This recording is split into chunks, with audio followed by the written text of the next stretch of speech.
Hello，各位馬迷朋友，大家好啊！歡迎收睇 VP 賽馬研究。對上兩期啦，因為實在太忙啦，真係冇時間拍片啊，喺度同大家講聲唔好意思先。其實咧就今期咧我都係好忙嘅，而且咧就跑禮拜六添啦，就少咗一日去度馬做功課啦，咁所以時間都相當緊迫嘅。但係實在太過掛住大家啦，所以忙都好啦，都要抽時間嚟拍片啊！今期啦，星期六咧就跑10場喎嚇，八草二嚟嘅草地咧就會用 C+3跑道啦。今季用過嗰幾次咧，其實個偏差咧就一時一樣嘅。有時就比較利內貼前置啦。但係如果埋邊啊有啲不利地嘅話咧，就反而去到下半場啦，外邊冚咧就會好啲。所以咧，我勸喻大家啦，都係咧就睇咗頭一兩場啦，睇個版之後咧先再決定啦。同埋啦，因為就有8場嘅即係草地賽事，當中就有一啲係直路賽嘅話咧，有好大機會啦，可能馬會就唔會壓地啊，咁所以更加可以啦睇開咧頭幾場啊嗰個形勢咧，去到下半場咧應該咧會有啲即係清晰啲嗰個偏差咧見得到噶啦。就多寶方面咧，就今期咧都幾多喎嚇。六環彩咧就有100萬多寶啦，另外四龍彩同埋四連環咧喺第10場喎，呢個尾場就有咧就100萬嘅多寶，而另外咧第一口馬跳第二第三場咧亦都有額外嘅30萬嘅多寶嘅。星期六咧就係呢個即係情人節啦。日頭跑完10場之外咧，其實夜晚咧亦都仲有7場沙特杯嘅賽事啊。馬會都真係唔理你需唔需要咧，就即係陪你另一半啦。安排咗咁多場嘅賽事，希望啦，你哋啦都可以啦揾到一個咧陪你睇馬嘅另一半啦。其實講開嗰7場嘅沙地嘅泥地賽咧，其實就香港啦都有匹馬啦，朝陽不息咧都去咗跑嘅。周俊樂啦，亦都咧就禮拜三啱啱即係一跑完夜馬咧，即刻就趕飛機過到去啦。相信咧即係都對佢咧幾有寄望嘅。希望啦佢都跑得好啦，為我哋咧香港嘅賽區咧爭光啦。好啦，開場白講咗咁多先啦，睇下啦，今期揀咗邊一場做正選啊？今期重心咧就揀到第2場4班草地1400米嘅。呢組啦出馬14匹啦。不過咧望嚟望去咧，其實個範圍咧應該都唔會話太闊嘅啫。因為啦你望下，其實由8號打後啦嗰啲大冧把馬咧，好多啦其實嚟咗香港之後咧，都唔係話特別咧好有即係表現啊，或者有啲乜嘢咧能力咧就展現過嘅。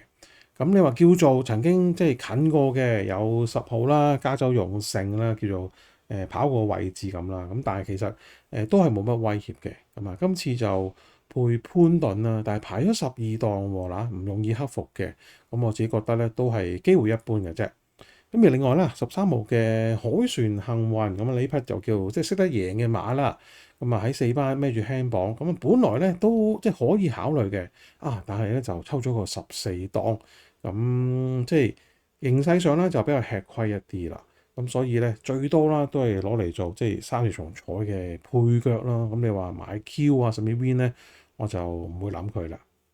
呢場啦所以我集中咗喺一啲咧就細冧把馬身上啦。加上咧有啲咧仲係降班落嚟添嘅。其中一匹咧，我覺得咧嗰個機會咧都幾突出㗎。講緊就係3號嘅紫荊歡呼。望下呢匹馬嗰個賽績啦，上季咧就贏過2場㗎。季初咧先贏田草嘅1400，亦都係今次跑嘅一個路程啦。而去到就接近季尾度咧，4月份咧就過咗去谷草咧，就贏場1200嘅。2場咧都係喺4班度贏嘅。反而咧喺3班演出咧就一般般啦。反映到啦呢一匹紫荊歡呼啦，都好明顯啦，就一匹咧就3班尾，但係4班咧係有啲能力甚至稍為咧有啲優勢嘅馬啦。所以上季能夠喺4班兩邊而且係唔同路程、唔同馬場嘅。不過有樣嘢係相同嘅喎，就係2次夜馬咧都係配布紋嘅。呢樣好緊要因為咧你望翻今季咧呢匹馬咧除咗季初咧11月嗰鋪咧就係退出咗，因為發燒而真係有落場跑嗰2次咧，都係配班德禮啦，喺3班孭住輕磅。今次即係減夠分啦，即刻咧就配翻夜馬巴當布紋。嗱，兼且咧有個唔錯檔位啊，呢個綠檔咧都會咧幫到佢咧早段可以跟前啲咧咬住啲好位嘅。因為你望翻啦，今季咧巴德利幫佢跑兩鋪啦，都係排咗大外檔啦。咁啊全程咧都係走住啲外碟，仲要冇遮擋添嘅。咁但係咧其實就唔可以話太脫節嘅輸得，因為其實咧喺282嗰一組度咧，其實佢就叫做第8名翻嚟啊。咁但係咧其實同佢一齊過終點咧，有匹人人有餘咧，之後咧我再出咧都能夠入 Q 嘅。咁所以證明咗嗰一場咧佢嗰個第8咧未至於話太差嘅啫。而去到上一鋪啦，咁啊喺個 A 難度啦，咁啊早段啦都留到好後啦，仲要咧係沿途啦大外碟咁，咁啊睇下班德禮嗰啲發揮啦，都係冇乜誠意嘅，咁啊估計啦都係即係想減埋嗰1分啦就落班啦，咁啊結果啦求人得人啦，咁啊終於咧可以落翻嚟4班，咁啊用翻咧就夜馬嘅布文嗱，仲一點咧亦都係好緊要嘅就係咧今次咧就重戴呢個羊毛面箍嘅。嗱，佢喺上季咧贏佢嚟咗香港第一場嘅時候咧，正正咧就係有呢個配備嘅。咁而當時咧就排咗個5檔啦。嗱，睇翻即係今次嗰啲客觀條件啦，無論路程啦、檔位啦、騎師配搭，甚至一個即係配備度咧，都同上季咧野馬咧係有好多即係相似嘅地方嘅。所以咧，佢只要發揮翻上季嗰個水準咧，其實咧喺呢個今次嘅賽事度咧，都好大機會啦可以贏嘅。嗱，因為咧你望翻咧，其實星期六咧呢個4班1000拆咗2組啦，咁啊，除咗第2組、第8場添嘅，變咗啲實力馬啦都拉散咗啦，形成咧呢一場對手咧，其實老實講唔係話好強㗎。咁我估計啦，佢就唔好話太熱嘅，因為今季嗰2場都演出比較即係名次厚啲啦。咁啊，希望大概有6-7倍啦。咁呢個 win 咧可以直博㗎啦。咁啊，要嚟做 QT 膽咧，亦都可以嘅。而佢嘅最大對手啦，我認為就有2匹嘅。首先咧就係5號嘅12神將啦。嗱，老實講呢匹馬咧，今季演出咧無疑咧係好似跌咗啲鑊嘅。咁但係唔好忘記喎，其實佢今季咧大部分時間咧都係喺3班度跑啦。咁而去到上一場咧，就終於可以減夠分落嚟4班。咁但係咧就排咗個14檔啦。咁所以早段咧都要花啲氣力啦，先可以咧就cut 到埋嚟啦，放頭嘅。咁啊結果咧就叫捱翻個第6名啦，輸2厘身位俾嗰啲雙星報喜同埋超開心。嗱，望翻嗰組嗰個段速咧，都即係做得幾快下㗎。咁變咗咧，其實呢一隻12神將嗰場咧都係蝕咗個快步速嘅。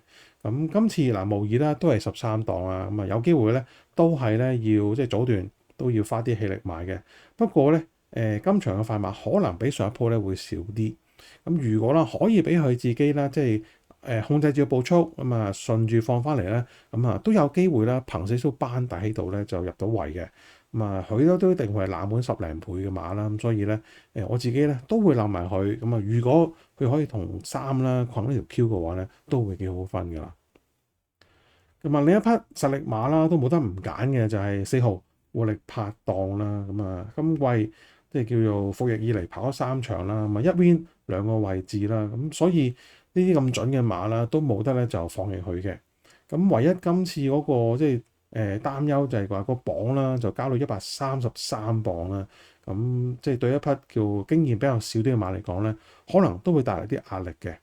咁啊，勝在就即係4歲後生同埋仲係未見底嘅馬啦。咁睇下啦，個磅加到嚟呢個重量啦，可唔可以都克服到啦？嗱，論馬咧，其實佢都應該4班留唔住㗎啦。咁啊，好快應該都3班見嘅。咁係咪即係呢一鋪即刻可以再贏就升班咧？定係都有啲即係3啊、5啊呢啲咧，就即係挑戰下佢咧。咁所以咧，我覺得就預計佢會成為熱門嘅話咧，不妨攞翻嚟做配腳咧，好似就即係叫做穩陣啲。嗱，其餘啦，再揀落去咧，就似一梯隊啦。咁啊，首先咧7號嘅精算激流咧，都叫做係今季嘅頭馬啦。咁啊，大前仗咧贏爆出美麗嘅，咁都叫做係蝕咗形勢之下啦，因為佢係大檔後追啦，咁樣贏嘅。咁喺嗰日 B+2跑道咧係蝕底㗎，咁所以其實佢咧都嗰場個水準咧都算高。不過有樣嘢唔好就係呢匹馬嗰個演出咧比較即係飄忽啲嘅，因為贏完之後咧，其實之後嗰2場咧都係叫做普普通通嘅啫。今次就換咗田泰安力騎啦，咁發揮上會唔會有啲唔同咧？咁即係都不妨啦，要嚟就掹翻做保險腳啦，因為始終今次呢4檔啦都係比近幾鋪咧係排得好啲嘅檔位嚟嘅。